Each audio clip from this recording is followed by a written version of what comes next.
Ahmed Gaïd Salah serait né le 13 janvier 1940 à Ain Yagout, dans l'actuelle wilaya de Batna, dans les Aurès. En 1957, à l'âge de 17 ans il rejoint les rangs de l'Armée de Libération Nationale, ALN, qui combat l'armée coloniale française. À l'indépendance, il rejoint l'armée et suit une formation à l'Académie militaire d'artillerie Vistrel dans l'ex-URSS. En 1968, il participe à la campagne du Moyen-Orient en Égypte contre Israël. De retour en Algérie, il est d'abord commandant de groupe d'artillerie. Ensuite, il gravit peu à peu les échelons dans la hiérarchie militaire. Il a même été le commandant de l'école de formation des officiers de réserve, qui se trouve à Blida. Il a aussi été commandant de la 2e région militaire et de la 3e région militaire. En 1993, il est promu général-major. Et en 1994, il devient chef d'état-major des forces terrestres, en pleine guerre civile entre l'armée et les maquis islamistes. En 2003, le président Bouteflika le maintient dans ses fonctions de commandant, alors que le chef d'état-major de l'époque, le général Mohamed Lamari, l'avait mis à la retraite. En effet, lors des élections présidentielles de 2004, le général Lamari soutenait le candidat Benflis face à Bouteflika.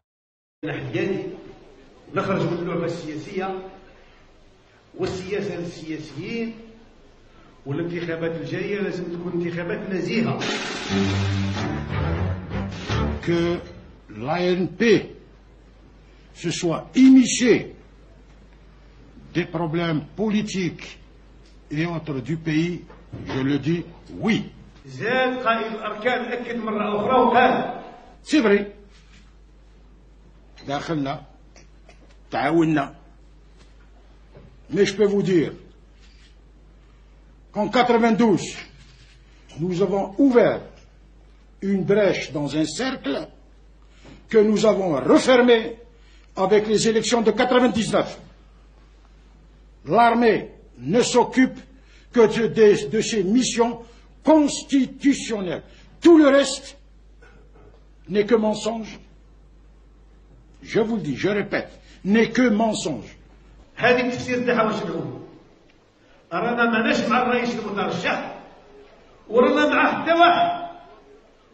Or, Bouteflika s'alliera avec Toufik, dans le dos de Lamari et remportera les élections. Pour se venger, il enverra Mohamed Lamari à la retraite. Et, à sa place, Bouteflika récupère Gaïd Salah pour le nommer chef de l'armée. C'est ce qui explique la loyauté de Gaïd Salah envers Bouteflika, même pendant les temps forts du Irak. Ainsi, contrairement à son frère Saïd, Abdelaziz Bouteflika n'ira jamais en prison. Par ailleurs, des rumeurs circulent également, sur le fait que le clan Bouteflika disposait de dossiers compromettants contre Gaïd Salah, c'est pourquoi il a été choisi comme chef de l'armée, car cela en faisait un chef de l'armée faible, et obéissant. Alors il a demandé au service, donnez-moi tes noms. Ils ont donné Gaïd Salah était commandant des forces terrestres. Il a vu ses points faibles, les points faibles du Gaïd Salah. Il a décidé de nommer Gaïd Salah à l'époque. C'était une conjoncture, c'est tout, pas plus. Parce qu'il a des points faibles, il a un dossier. Un dossier. C'est des affaires Fannab. Hein? C'est des affaires Fannab. Avant, à Blida, quand il était à Blida. Quand il était à Blida, l'école de formation des officiers de réserve à l'époque. Les forts. Les officiers de réserve. L'école de formation des officiers de réserve. Il avait un dossier là-bas. Là, on fait après Annaba, c'est autre chose. Ce qui fait l'ami pour mieux le contenir, il est aux ordres. Voilà, c'est tout. C'est pour ça que c'est une conjoncture où à l'époque c'était le terrorisme. Les militaires ont accepté, du moment que c'est le terrorisme, et ils l'ont accepté, c'est tout, pas plus. Et Gaïd Salah s'est pris au jeu, il est devenu aujourd'hui quelqu'un de puissant. Il n'est pas puissant. Il n'est rien. Il n'est rien du tout. Il est puissant parce qu'il a le téléphone et le fauteuil, c'est tout. Sinon, le téléphone et le fauteuil, il n'est plus rien. Il n'a pas de suite, il n'a pas d'assise. D'ailleurs, en 2013, Bouteflika réussit à le placer comme vice-ministre de la Défense nationale, en remplacement du général Abdelmalek Genaïzia, qui occupait ce poste depuis 2005. Gaïd Salah sera toujours fidèle à Bouteflika. Notamment, en 2013, lors de l'épisode du grave AVC de Bouteflika, et de son hospitalisation dans un hôpital militaire français aux Invalides. Contre toute attente, Gaïd Salah ne demandera pas la destitution de Bouteflika pour raison de santé, et acceptera même de tenir des réunions dans un hôpital militaire français, espionné par les services français. L'année suivante, en 2014, Gaïd Salah ne s'opposera pas non plus à ce que des soldats algériens défilent le 14 juillet à Paris, pour la fête nationale française. En fait, sans Gaïd Salah, ni le 3e mandat, ni le 4e mandat de Bouteflika n'auraient été possibles. En 2015, Gaïd Salah alliés avec les Bouteflika, sont assez forts pour se débarrasser du clan Toufik.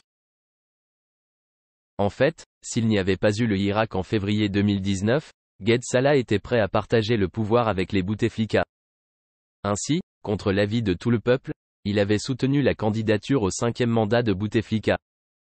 Peu de gens le savent, mais son gendre, Abdelrani Zahalan, qui a été ministre des Transports de 2017 à 2019, avait été nommé directeur de campagne présidentielle de Bouteflika. Mais, le 22 février 2019 commence le Irak. Et, ce n'est que un mois plus tard, le 26 mars, que Gaïd Salah suggère au Conseil constitutionnel de déclarer l'empêchement de Bouteflika pour raison de santé à travers l'article 102 de la Constitution. Cette déclaration sera analysée comme une rupture nette entre les chefs de l'armée nationale populaire et le clan Bouteflika. Il faut dire que, entre-temps, le clan Bouteflika s'était allié au clan Toufik pour essayer de survivre au Irak. Un plan avait été mis au point qui amènerait au renvoi de Gaïd Salah et au maintien de Bouteflika en échange de la mise en place d'une transition que mènerait Yamin Zeroual. Ce n'est qu'une fois informé de ce plan que Gaïd Salah est passé à la vitesse supérieure, en demandant au Conseil constitutionnel que soit appliquée immédiatement la procédure constitutionnelle permettant d'écarter le chef de l'État. Bouteflika n'avait alors plus le choix. Il démissionne le 2 avril 2019, et Gaïd Salah, qui a sauvé sa peau, devient alors l'homme fort du pays. Par la suite, sous couvert de lutte contre la corruption, il décide de se débarrasser des clans adverses, qu'ils soient militaires ou hommes d'affaires. Ainsi, sont arrêtés Saïd Bouteflika, Reda Kouninef et ses frères, ou encore les hommes d'affaires Ali Haddad et Issad Rebrab, ainsi que les généraux Mohamed Medienne et Atman Tartag. En parallèle, il appelle à organiser le plus rapidement possible des élections présidentielles, et refuse toute idée de transition démocratique. Il s'en prend aux opposants de sa proposition d'élection, fustigeant ceux qui rejettent le scrutin et les qualifiant de horde. Alors que le Irak continue et que le peuple rejette les élections, le scrutin est fixé au 12 décembre 2019. Le 18 septembre, Gaïd Salah appelle à bloquer les entrées de la capitale, aux autres provinces du pays. Le 15 octobre, il accuse les manifestants d'être payés par de l'argent sale, et menace de poursuite ceux qui tenteraient de perturber la tenue du scrutin. Pendant ce temps, les arrestations se multiplient. On peut citer le commandant Bourega et Karim Tabou.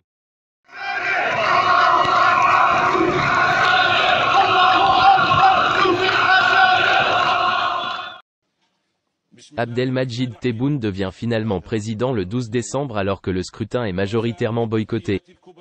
Le 19 décembre, Gaïd Salah reçoit des mains de Tebboune la médaille de l'ordre du mérite national au rang de Sadr, en signe de reconnaissance pour ses efforts et son rôle durant cette période sensible, ayant permis de respecter la Constitution, et de préserver la sécurité des citoyens, du pays et des institutions de la République, selon les termes de Tebboune.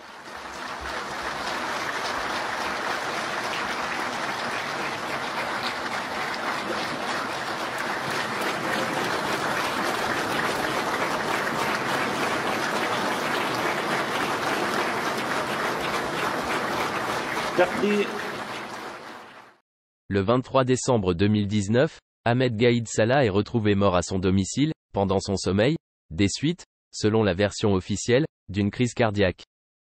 Selon certaines sources, aucune autopsie ne sera pratiquée, ce qui rend encore plus suspecte sa mort.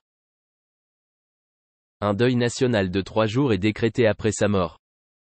Ahmed Gaïd Salah est ensuite enterré au carré des martyrs du cimetière d'El Alia. Gaïd Salah aurait pu être l'homme de la démocratisation de l'Algérie, mais dévoré par son ambition, il a choisi un autre chemin, qui a finalement causé sa perte.